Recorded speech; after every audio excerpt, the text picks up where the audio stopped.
Bonjour et bienvenue dans ce tutoriel sur Excel. Dans ce tutoriel, je vais vous expliquer comment formater une cellule, comment faire un tableau et puis comment définir une zone d'impression. OK? Donc, premièrement, pour formater une cellule, on peut toutes les sélectionner ou on peut sélectionner celles qu'on veut. OK? Comme par défaut ici, vous voyez que j'ai 0.5, 1.5, 1.75. Donc là, je pourrais choisir toutes ces cellules-là, les formater. Donc, je vais, bouton droit, formater les cellules. Puis là, j'ai diverses options. Ça pourrait être des pourcentages, des fractions, des textes, des dates. Je pourrais tout convertir ça. Donc là, si j'y vais, exemple, dans fraction, moi que j'utilise souvent, là, je pourrais choisir la décimale. Donc là, c'est en quart, dans le fond. Fait que là, automatiquement, je vais choisir ça. Il va convertir mon 0.5 pour une demi. Vous voyez? Puis là, mon 1.5 est rendu 1,5. Donc, ça peut être pratique là, dans le cas d'une conversion. Donc, j'aurais pu aussi le choisir autrement. Je pourrais les formater pour que ça soit disons, sur une demi. Donc là, il y aura arrondi, celui-là, exemple. Il est à 1,75, donc je ne peux pas avoir, c'est plus gros qu'une demi, 1 et 1,5, puis moins que 2, mais c'est plus proche de 2. Donc, il arrondit à l'unité supérieure. Je pourrais le formater de plein de manières, amusez-vous là-dedans. Sinon aussi, ce que je voulais vous montrer, quand vous avez un nombre, vous pouvez ici, là vous avez vos onglets ici, vous avez des options de texte et tout ça, l'alignement, centré, tout ça. Vous pouvez à ce moment-là choisir le nombre de décimales que vous voulez avoir. Donc ici, vous tassez tout simplement, vous pouvez en ajouter ou en enlever. Donc là, il va arrondir. Donc au lieu d'être 0.125, 0.0125, il va aller à 0.3, 0.130. Donc, vous pouvez jouer avec ça ici. Puis par la suite, vous pouvez les copier, là, vos cellules. Là. Donc là, dans ce cas-là, il me copie ceux-là.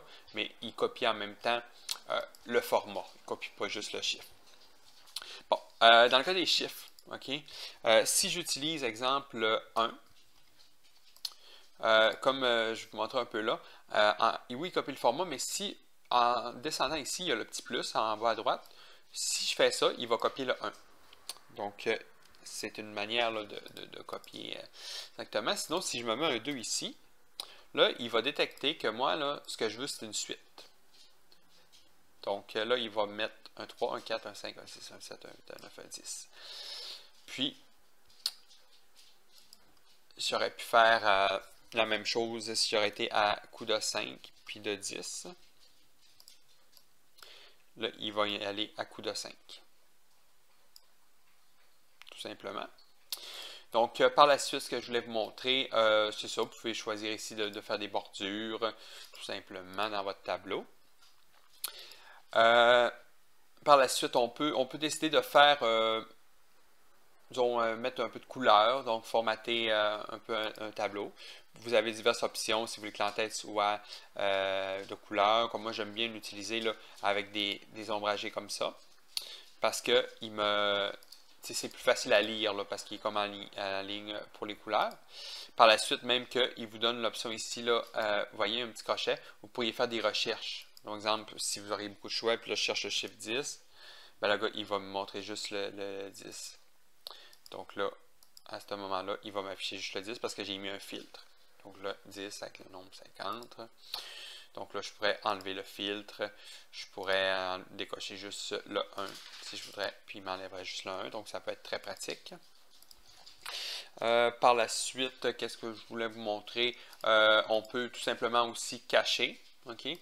Donc, exemple, je pourrais cliquer sur la colonne d'en haut. Je pourrais, donc ça doit être, c'est caché en français. Donc, vous voyez qu'il passe le E et puis là.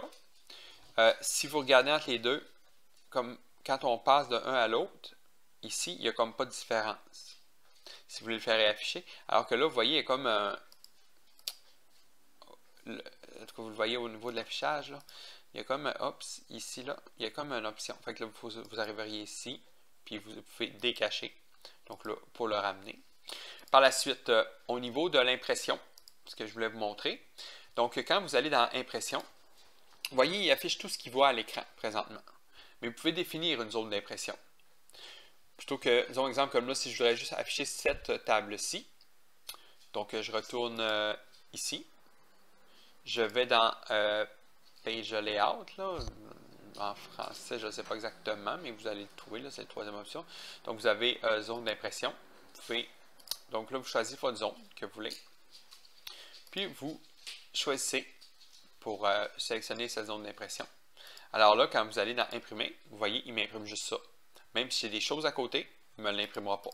Donc, ça peut être pratique là, dans le cas que votre Excel il vous sert de plein de choses en même temps, là, puis que vous ne voulez pas tout imprimer en même temps.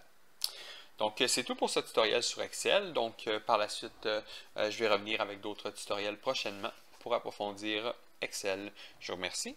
Au revoir.